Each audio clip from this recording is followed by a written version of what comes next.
இன்றே டவுன்லோட் செய்து உங்கள் ஃபேவரட் ஷோக்களை என்ஜாய் பண்ணுங்க. ஏன் கட்டாய திருமணம் நடந்துச்சு? ஏன் விருப்பம் இல்லாம உங்களுக்கு கல்யாணம் பண்ணி வச்சாங்க? எனக்கு பிடிக்கல. அம்மா அப்பா வந்து பார்த்து பண்ணி வச்சாங்க.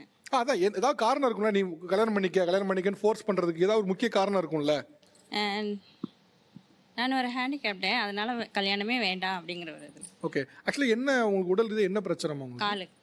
போலியோ அட்டாக் நான் ஆமா, போலியோ அட்டாக். நீங்க திருமணமே வேணாம்னு நினைச்சீங்களா? ஆமா, நான் வேண்டாம்னு நினைச்சேன்.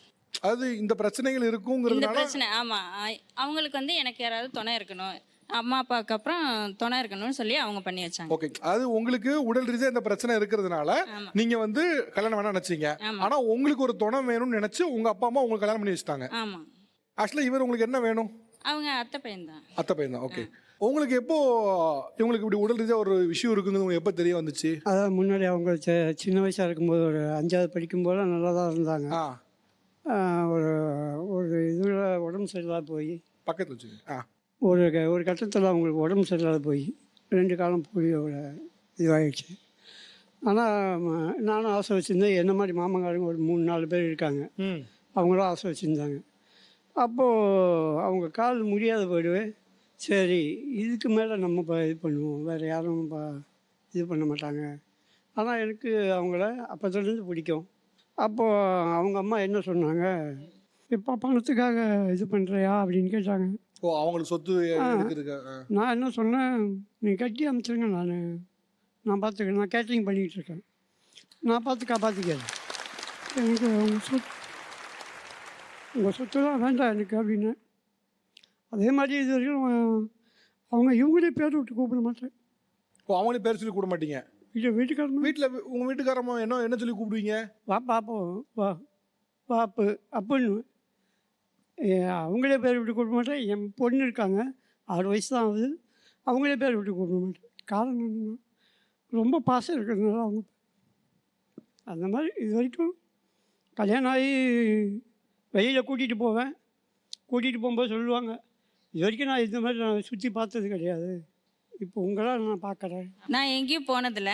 கல்யாணம் ஆனதுக்கப்புறம் நான் ஆசைப்பட்ட இடத்துக்கெல்லாம் என் வீட்டுக்காரங்க தூக்கிட்டு போவாங்க. தூக்கிட்டு தான் போகணும். ஓ, உங்க தூக்கிட்டு தான் போவாங்க? தூக்கிட்டு தான் போகணும். உங்களுக்கு சப்போர்ட்டுக்கு இது வீல் சேர் அந்த மாதிரி யூஸ் பண்ணுவாங்க? வீல் சேரை இப்போ தான் கொடுத்துருக்காங்க. உங்களோட உச்சபட்ச ஆசை என்னவா இருந்துச்சு?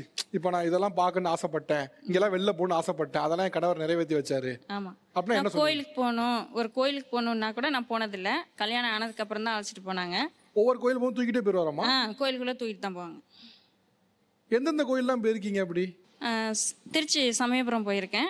இங்கே வந்து திருவேற்காடு, மாங்காடு, இங்கெல்லாம் போயிருக்கேன். கோயில் படிகள்லாம் ஏறும்போது அவரே தூக்கிட்டு போயிடுவாங்க? படிக்கட்டுலேயும் தூக்கிட்டு.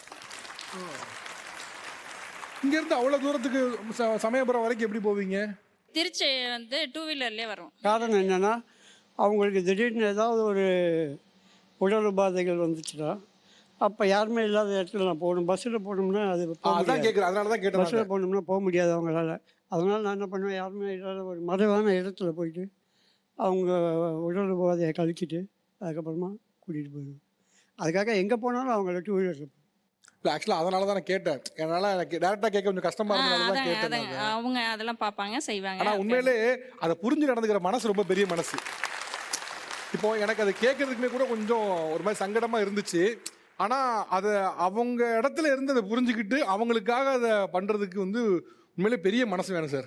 ஆக்சுவலாக கல்யாணம் பண்ணும்போது சுற்றி இருக்கவங்க அவங்க 4 பேர் வந்து எதுக்கு இப்படி கல்யாணம் பண்ணுறேன்னு கேட்டிருப்பாங்க. எங்கள் அம்மாவே கேட்டாங்க, நீ இந்த மாதிரி இருக்கா, எப்படி கல்யாணம் பண்ணுவேன், என்னடா. எங்கள் அம்மாவும் கேட்டாங்க, எங்கள் அக்காவும் கேட்டாங்க, எல்லோரும் கேட்டாங்க. எனக்கு பிடிச்சிருக்கு, நான் பண்ணுறேன். உங்களுக்கு ஏதாவது அந்த மாதிரி தோணிருக்கா? அந்த மாதிரி ஒரு இமையளவு கூட நான் அந்த மாதிரி நினச்சி கூட பார்த்தது கிடையாது. சாவரம் போது கூட எனக்கு வராது அந்த எண்ணம். அதெல்லாம் ஒன்றில் சாவலாமா, நல்லா இருப்பீங்க. அதெல்லாம் சாவலாம் சொல்லாதீங்க, நல்லா இருப்பீங்க. உங்களுக்கு என்னைக்காவது இப்போ இவர் வந்து முறை பையங்கிறதால நம்மளை நல்லா பார்த்துக்கிறாரு, இந்த இடத்துல வேற யாராவது இருந்தால் நம்மளை பார்த்துருப்பாங்களா என்னைக்கா நினச்சிருக்கீங்களா? நினச்சிருக்கேன். வேற யாராவது இருந்தால் இது மாதிரி பார்த்துருக்க மாட்டாங்க. அத்தை பையங்கிறதுனால தான் பார்த்துக்கிட்டேன். சார், நான் வந்துட்டு அவரை உண்மையாகவே லவ் பண்ணி தான் கல்யாணம் பண்ணேன் சார். எங்கள் ஆயா வந்துட்டு தான் எங்களை வளர்த்தாங்க. எங்கள் ஆயா வந்துட்டு சின்ன வயசுலேயே என்கிட்ட சொல்லிட்டாங்க, ஸோ நம்ம வீட்டுக்கு வந்து மாமாவை மொறப்பையன் அவர்தான். மரப்பையன் அவர் தான், மாமாவை தான் நீ கல்யாணம் பண்ணிக்கணும். ஏன்னா நம்ம வீட்டில் வந்து அப்பாவுக்கு அடுத்து ஆம்பளை யாருமே கிடையாது. எங்கள் வீட்டில் நாங்கள் 4 பொண்ணுங்க. ஸோ அவர் வந்துட்டு வரப்போகிற பையன் வந்துட்டு மாப்பிள்ளையாக இருக்கக்கூடாது, இன்னொரு பிள்ளையா எங்கள் அப்பாவுக்கு இருக்கணும் அப்படின்றதுனால நீ அவரை கல்யாணம் பண்ணிக்கணும்னு சொன்னாங்க.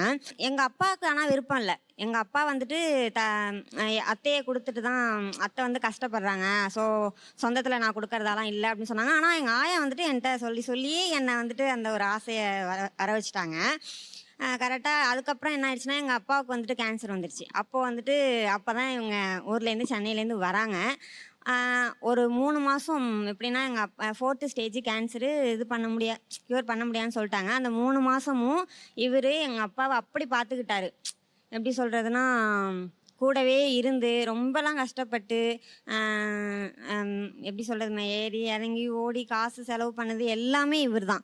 அந்த ஒரு இதுலேயே எனக்கு வந்துட்டு இவரை அந்த டைம் தான் எனக்கு இவரை ரொம்ப பிடிச்சது. ஸோ இவர் தான் நம்ம அப்பா. எங்கள் அப்பா வந்துட்டு 1 மாதம் தான் இறந்துருவாங்கன்னு சொல்லி டாக்டரை கூப்பிட்டு சொல்லிட்டாங்க எங்கள்கிட்ட. அப்போ வந்துட்டு எங்கள் அப்பா கொடுக்க மாட்டேன்னு சொல்லிட்டு இருந்தவர் இவர். எங்கள் அப்பாவை பார்த்துக்கிட்டதெல்லாம் வச்சு எங்கள் அப்பா வந்துட்டு கண்டிப்பாக இவரை தான் நீ கல்யாணம் பண்ணிக்கணும், இவர் கண்டிப்பாக மாப்பிள்ளையா இல்லாமல் மகனாவே கண்டிப்பாக இருப்பாருன்னு அவர் வாயால் சொன்னார். எனக்கும் அவருக்கும் 13 வயசு வித்தியாசம் சார். என்னை விட அவர் 13 வயசு பெரியவர்.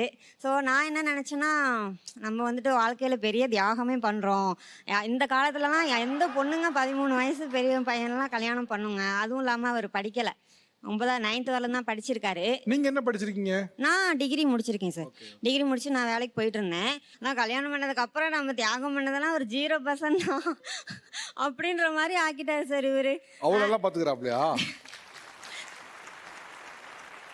அவர் என்னன்னா, நான் வந்து அந்த மாதிரி உருகி அவரை லவ் பண்ணி ஆசையில தான் கல்யாணம் பண்ணேன். பட் அவர் வந்து கட்டாயத்தின் பேர்ல தான் என்ன கல்யாணம் பண்ணாரோ அப்படின்னு ஒரு சந்தேகம் இருக்கு. அது இப்போ வரைக்குமே அந்த லவ் அவர் வெளிப்படுத்தவே மாட்டேங்கிறாரு சார். இப்ப கேட்டுருவோம். காட்டவே மாட்டேங்கிறாரு சார், எக்ஸ்பிரஸே பண்ண மாட்டேங்கிறாரு. இப்ப கேட்டுருவோம். அவங்க அப்பா பொண்ணு கொடுக்கவே மாட்டேன்னு அவ்வளவு தெளிவா தீர்க்கமா இருந்த ஒரு ஆளு. அப்படி இருந்தும் அவருடைய கடைசி காலத்துல நீங்க அவர் கூடவே இருக்கணும்னு சொல்லி அவருக்கு இவ்வளவு உதவியா எப்படி இருந்தீங்க? அது பை நேச்சர். அது அவங்க அப்பான்னு இல்லை, பட் என்னோட குணம் எங்கள் அப்பா எனக்கு சொல்லி கொடுத்தது. சரி, ஒருத்தவங்க கஷ்டத்தில் இருக்காங்கன்னா நம்ம அதை வந்து கேர் பண்ணணும் அப்படிங்கிறது. ஸோ அதில் இவர் மாமா வேற போயிட்டாரு, பொண்ணு வேற வச்சிருக்காரு, எப்படி விட முடியும்? ஸோ அதனால பொண்ணு இருக்கு, அதுதான் உண்மை. அதுவும் இல்லை, ஃபர்ஸ்ட் மனிதாபிமானம், அதுக்கப்புறம் தான் பொண்ணு. ஆனா அவங்களுக்கு ஒரு கேள்வி என்னவா இருக்கு அப்படின்னா, அப்பாவோட கடைசி காலம், அவங்க தனியா இருப்பாங்க பொண்ணு அப்படிங்கிற ஒரு கட்டாயத்தின் பேர்ல நீங்க கல்யாணம் பண்ணிட்டீங்களா இல்ல லவ்ல கல்யாணம் பண்ணிட்டீங்களாங்கிறது கேள்வி அவங்களுக்கு இருந்துகிட்டே இருக்கு.